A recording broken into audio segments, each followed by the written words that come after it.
plunging the world economy into further spasm.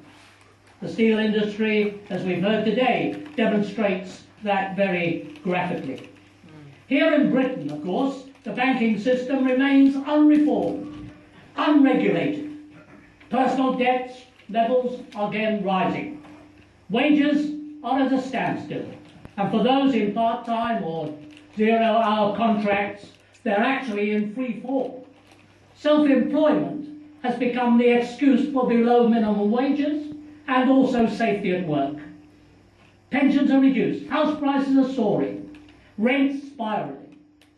This government has launched the biggest assault on workers' rights in a generation. The trade union bill, which has been forced through, weakens, as we've heard from our previous speakers, to workers' organisations both industrially, financially and of course politically. The Tories have taken advantage of the crisis to cut welfare benefits, to rip open the National Health Service to private profit. Education, as the last speaker spoke, is being subverted to the needs of big business.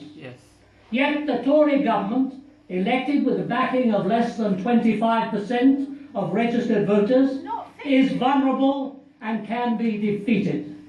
And people who are resisting, yes, they are resisting, and they are fighting back. We heard from Ellen already about how from DPAC disabled people have organised and hit back against the government. Junior doctors, as we were told earlier on, are doing what trade union leaders, for the most part, have failed to do since 2010. They've actually taken the fight to the government. They've confronted the Tory cabinet. They've refused to back down. And of course they have rightly been given the support from the public for that action. Now they've been compared in recent days to the people that took the struggle of the miners. In other words, they are a weaker emblem to our movement, something we should be applauding and we should be consolidating behind. What the last speaker said, the National Union of Teachers have declared that the leaders of all major unions must join with the union doctors and coordinate strikes together. That's how you bring the government down. To defend our services and defend those jobs that are now being threatened, the movement has got to come together and maximise its strength. It's true. That's what we're after, not just a House of Lords rescue. That isn't going to rescue us, comrades. It is going to be the work of our own unions and our own people. In neighbouring Lambeth, when citizens and their families occupied the Carnegie Library, scheduled to be leased off to a private gymnasium by a Labour council, of course, their occupation of some 10 days was transmitted right across Britain and across the world, and concessions were made. In other words, workers were beginning to see, and working class families in Lambeth were looking at, how do we bring ourselves forward? And what they did is said, well, if they want to close the libraries, we'll occupy the libraries and keep the libraries open. And that's exactly what they did for a period, and they won concessions as a consequence, with massive support from ordinary working class families within that borough.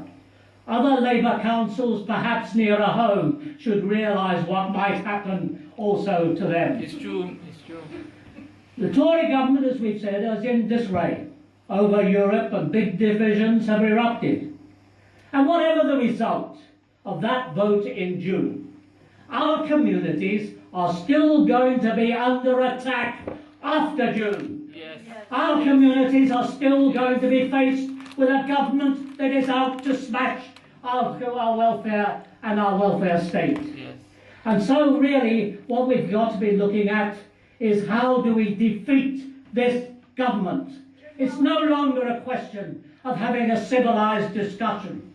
You can't have a civilised discussion with Cameron. You can only have a situation where our strength matches his strength.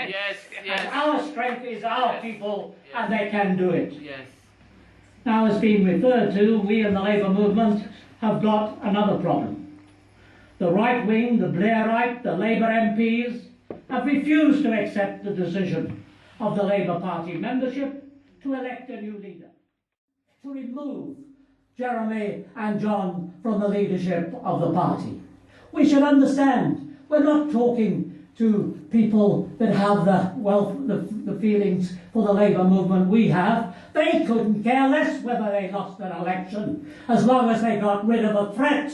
And the threat is the right of members of the party to choose its own leader. That's the situation they see. For instance, there's no evidence at all that Jeremy or John McDonnell are racists or anti-Semites. No. Not at all. And we really must be very careful not to concede on this point. Israel's occupation of the Gaza Strip and Palestine is not an expression of anti-racism. When we attack it, we are in favour of the freedom of the Palestinian people and the fact that we oppose the Israeli government and its actions. That isn't anti-Semitism at all. That is support for people in struggle who are being oppressed. It's certainly true that some crude interpretations must and should be dealt with.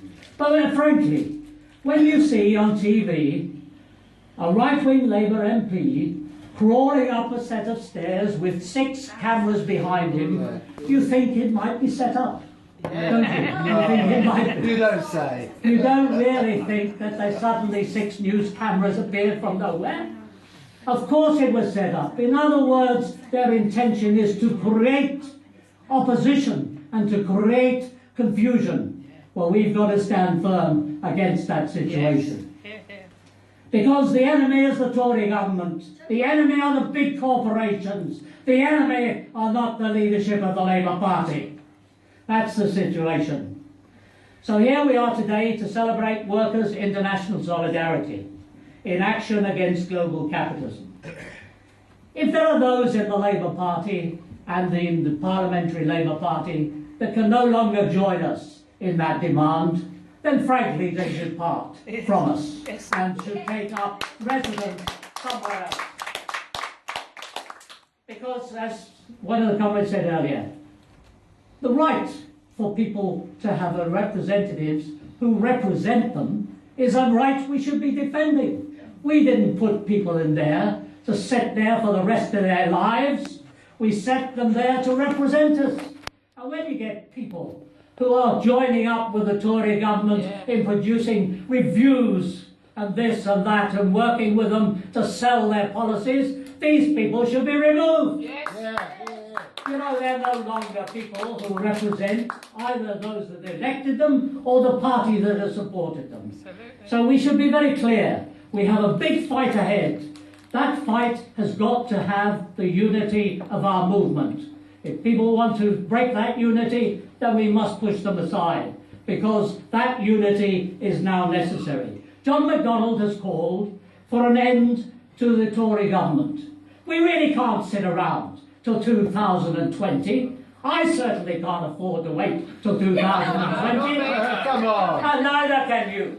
The situation is that 2020, when it comes, if we don't get rid of this government, if we don't change it, then people will have died as a result of that government, and communities will also die as a result of that government. I agree with you. So, comrades, our fight is clear. We have to mobilise and we have to move forward. I think the people of Britain will support us, but we have to be clear, and our slogans have got to be one that meets the needs of our communities. We can do it, and this is one of the steps forward. Thank you for coming today.